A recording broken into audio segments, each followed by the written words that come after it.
시청자 여러분 안녕하십니까? 시청자 여러분 오늘 또 여상훈 변호사님 나오셨습니다.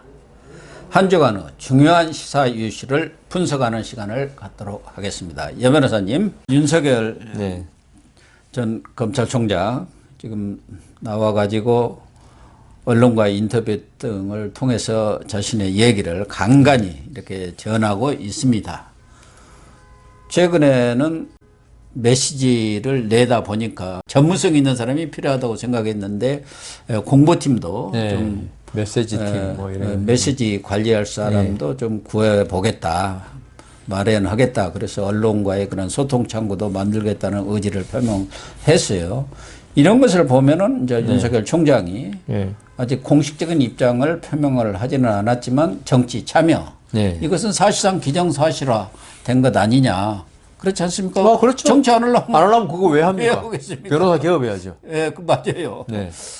그런 것 같은데 지금 오늘 바로 나온 주간조선의 인터뷰 기사로 해서 윤석열 전 총장의 일단의 생각을 엿볼 수 있는 내용들이 따끈따끈하게 나와 있는데 그 하나를 보니까 노무현 전 대통령에 대해서 상당히 높게 평가를 하고 지금 현재 문재인 정권 이 사람들은 그 사람들 보고 따라간다고 하고 배운다고 하고 자기 동업자로 노무현 전 대통령을 생각하는 것 같은데 완전히 착각이다. 그러니까 발 뒤꿈치도 못 따라가는 정권이다. 뭐 이런 취지로 얘기를 했더라고요. 그러니까 맞는 평가 아닙니까? 저는 뭐 100% 동감하고요. 이게 왜냐하면은 축구 우리 이번에 윤석열 총장이 메시하고 호나우두 이 뭐 축구 천재입니다. 사실 둘 다. 아주 천부적인 감각이 있어서 뭐 골대 앞에서는 어떤 경우에도 골을 자기가 넣고 싶으면 넣는 사람들인데 이게 그런 천재들이 어떤 노력이나 이걸로 될 수 있느냐? 없다는 거예요. 어떤 그런 게 몸에 천부적으로 배어 있어야 한다는 거죠. 그런 면에서 노무현 전 대통령은 그런 탁월한 정치적 감각이 몸에 배어 있더라. 물론 윤석열 총장이 그 당시에는 뭐 지방의 부장 검사에 불과했지만 지금까지 그 양반도 쪽이 뭐 워낙 머리가 좋고 하니까 노무현 대통령에 대해서 봤을 거 아닙니까? 그러면서 이 중앙지검장부터 지금 검찰총장까지 이 정권 하에 됐는데 우리 사실 윤석열 전 총장 보고 참 정치적 감각이 없다. 그런 이야기 많이 했잖아요. 본인이 그냥 나는 정부 감각이 없다 그랬죠. 그냥 충성하고 문재인 대통령 충성하고 그냥 호의호식 하다 나오면 되는데 굳이 광야에서 기독교로 말하면 광야에서 그렇게 모진 풍파를 겪으면서 있을 필요가 있겠느냐. 그건 나는 정치적 감각이 없다는데 어떻게 보면 있죠. 윤석열 전 총장이 정치적 감각이 탁월하다는 거죠. 오히려. 오히려. 그리고 저번 시간에 말씀드렸지만 3월 4일 날 사퇴할 때 그 시기 저는 절묘하다고 봤거든요. 그때도 말씀드렸잖아요. 그러니까 윤석열 총장이 정치를 아직 본격적으로 뛰어든 건 아니지만은 어떤 이제 정치판에 이제 거의 진입이 됐다고 봐야 되는데 이런 입장에서 정치인 윤석열 입장에서 볼 때 문재인 대통령의 어떤 정치적 감각이 너무 떨어진다는 거죠. 그걸 이야기한 거예요. 현 집권 세력의 한계가 분명하다. 현 집권 세력 중에서 문재인 대통령이 정치적 감각이 떨어진 건 맞아요. 그런데 그 밑에 참모들은 정치 오래 한 사람들 많잖아요. 근데 제일 골치 아픈 게 감각이 떨어진 사람이 고집이 센 사람. 이 사람이 제일 자기가 옳다고 하니까 문 대통령의 뜻에 거슬리는 소리를 했다고 하면 거기 청와대에 있을 수가 없는 그런 분위기라. 그러니까 지금 아까 문재인 대통령이 정치적 감각이 떨어졌다 그러셨잖아요. 떨어진 게 본래 없었습니다. 없었죠. 없었고 없는 사람이 고집이 센 게 제일 문제라니까요. 그렇죠. 그래서 우리가 그 상사 중에서 최악의 상사가 능력이 없으면서 부지런한 사람.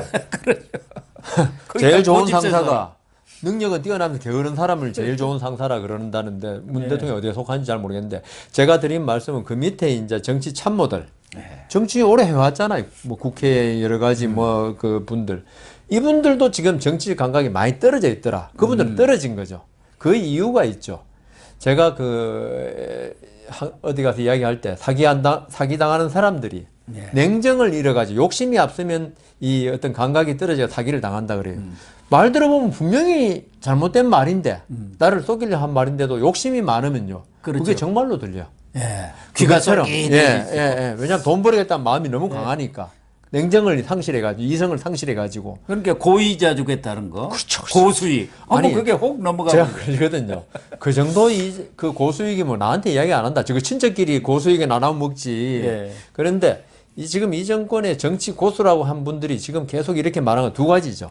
정치적 감각이 지금 어떤 정권 재창출 욕심 때문에 많이 떨어졌거나 냉정을 상실해서 예. 아니면 위장하고 있거나 예? 거짓말을 계속 하고 있거나 둘 중에 하나인데 그래서 윤석열 총장이 지금 자꾸 전 총장 하나 좀 말이 길어서 총장 그러는데 윤석열 총장이 지금 많은 분들이 예?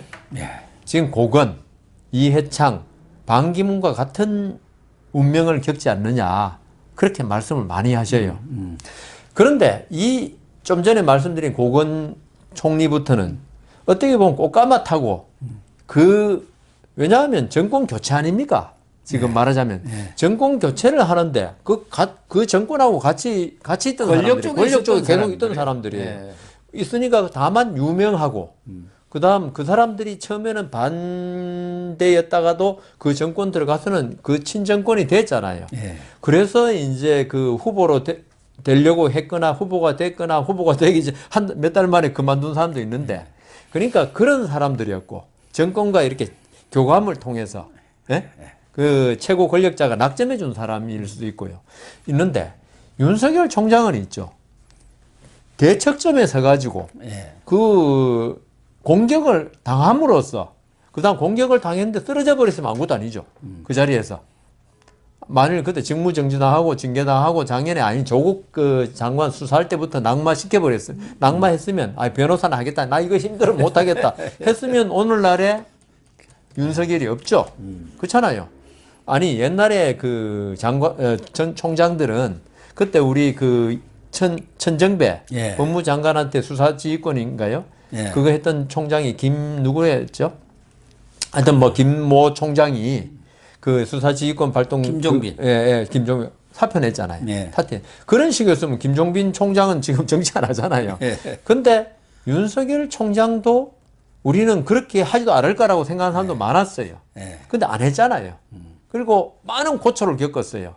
그리고 그분은 지금 장모하고 지금 부인 때문에 이 정권이 계속 그거 가지고 지금 뭐만 나오면 그걸 문제 삼아요.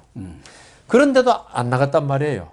이런 걸 볼 때 윤석열 총장은 벌써 조국 전 장관 일을 지내오면서 정치를 할 생각을 가지고 있었다는 생각도 들어요. 예, 그런 것 같습니다. 그때는 확정적인 건 아니었지만 나름대로 마음속에 어떤 정치적인 DNA도 있고 예.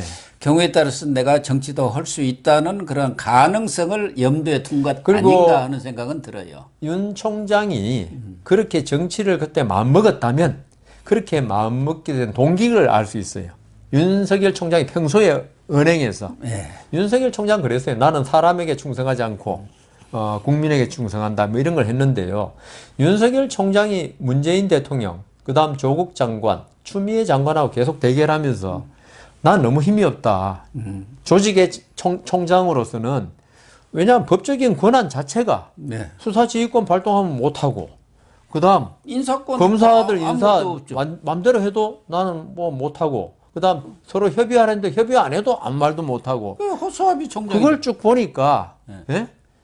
문재인 정권에서 검사장도 되고 검찰총장도 됐지만 이 정권이 지향하는 바를 알게 된 겁니다. 이 정권은 민주주의, 법치주의하고는 관계없는 정권이다. 이 정권은 자기들 정권의 목적을 달성하기 위해서는 뭐든지 할 수 있는 사람이다. 제가 이 자리에서 법조인으로서 예. 저는 문재인 정권이 어떤 택하는 탈원전이라든가 이런 정책을 욕하는 건 아닙니다. 그거는 정권에 따라서 이럴 수 있고 저럴 수 있는 거기 때문에.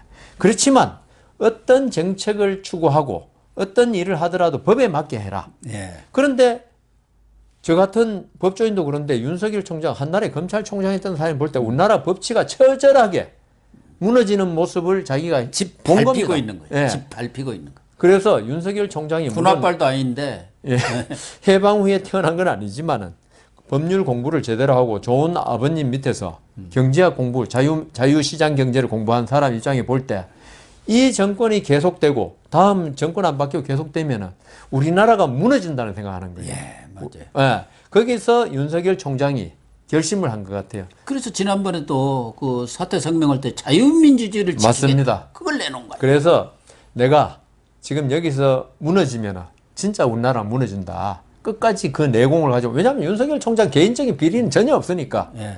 뭐 장모와 처에 대해서 이야기하지만 뭐 그거는 저는 모르겠습니다만은 윤석열 총장 본인은 꿀릴 게 전혀 없는 거예요. 그렇죠. 본인이. 만일에 꿀릴 게 있었으면 벌써 쫓겨나도 한 수백 번 쫓겨났을 거예요. 그걸로. 그럼요. 그래서 윤석열 총장이 제 생각에는 조국 장관 때부터 버텨온 거는 그때부터 정치에 대한 어떤 의식이 있었고 계속적으로 그걸 싸워서 이겼잖아요. 육전육승인가 했다고 그러더라고요. 예. 하면서 내공이 엄청나게 쌓였기 때문에 예? 타고난 정치 감각에다가 이 양반이 여주지청장하고 할 때 그때 국정원 댓글 사건 하다가 예. 서울중앙지검장 조용건 검사장하고 국회에서 막 붙어가지고 조용건 검사님 눈물도 흘렸는데 그렇죠. 그 정도로 뚝심이 강한 사람이에요. 그리고 실력도 있고 그래서 제가 뭐 이 단언할 수는 없지만 윤석열 총장은 호나우두 메시급이다. 그냥 뭐 축구 동네 축구 몇 번 공 찼다고 월드컵 나가겠다고 생각하는 사람 아니다. 예. 나는 호나우드나 메시급의 어떤 뚝심 그리고 천부적인 정치 감각 그다음 내공으로 지금 월드컵 본선에 진출한 사람이다. 이 사람을 저번 뭐 고건 총리 물론 전부 다 훌륭한 분들이에요. 예. 이해창 뭐 총리도 그런데 이분들과 똑같이 지금 여권에서는 지금 겁은 엄청나게 나는 모양이에요. 예.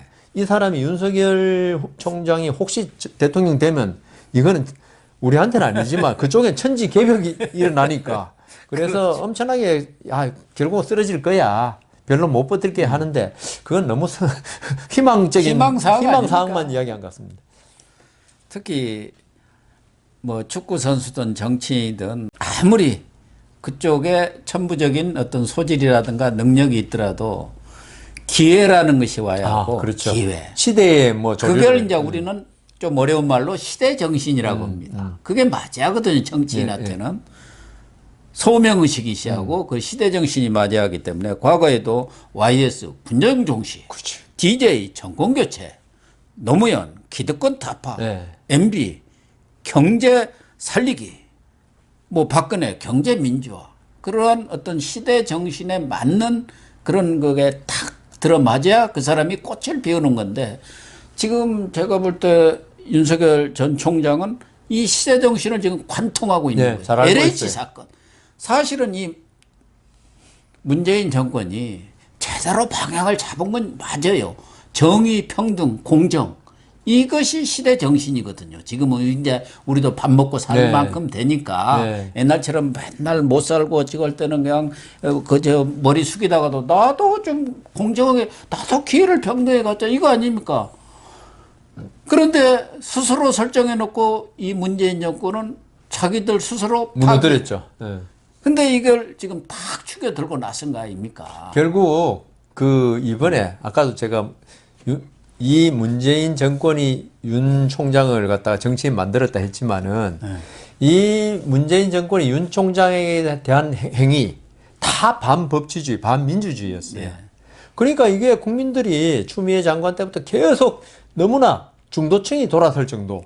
나중에 여론조사 이야기도 뭐 하겠지만은 그 정도로 많은 국민들이 문재인 정권이 촛불 정신을 들었는지는 모르지만은 그 촛불 정신을 갖다 실현하는 데 있어서 극히 반법치주의 그리고 특히 작년 4월 총선에서 180석에 가까운 의석을 얻고는 이 법치라는 게 필요가 없는 정권이 되었구나.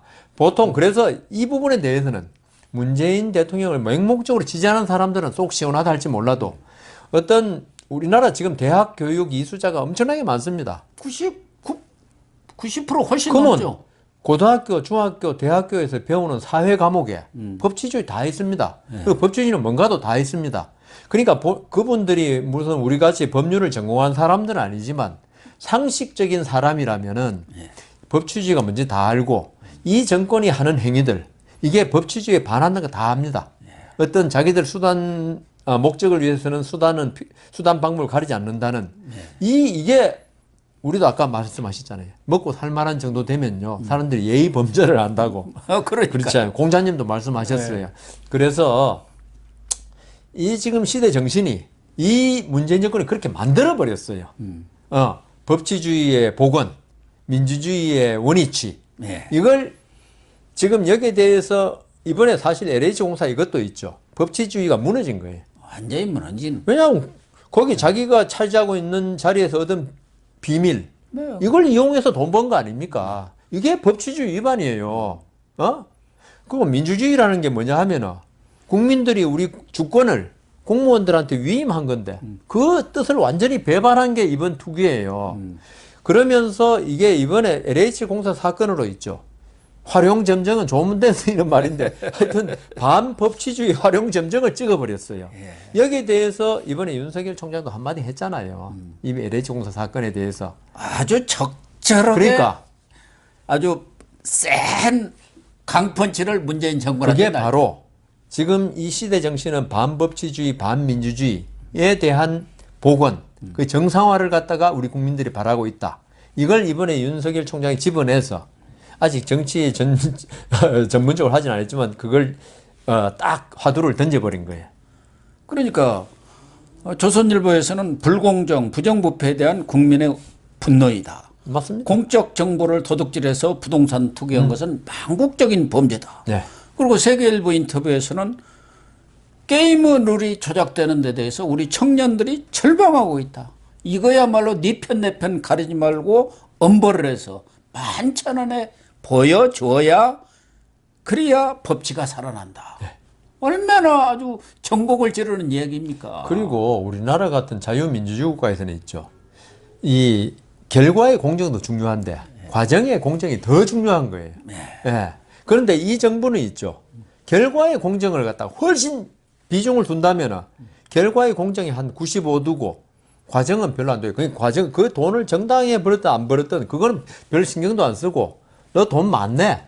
너 나쁜 놈이야. 지금 김학의 사건도 그 대표적인 것 아닙니까? 아니 그 놈 나쁜 놈인데. 그러니까 절차 뭐 필요 없다는 과정에 거지. 절차가 뭐 필요하냐? 그래서 근데 윤석열 총장은 법치주의자고 민주주의자이기 때문에 물론 결과의 공정 중요합니다.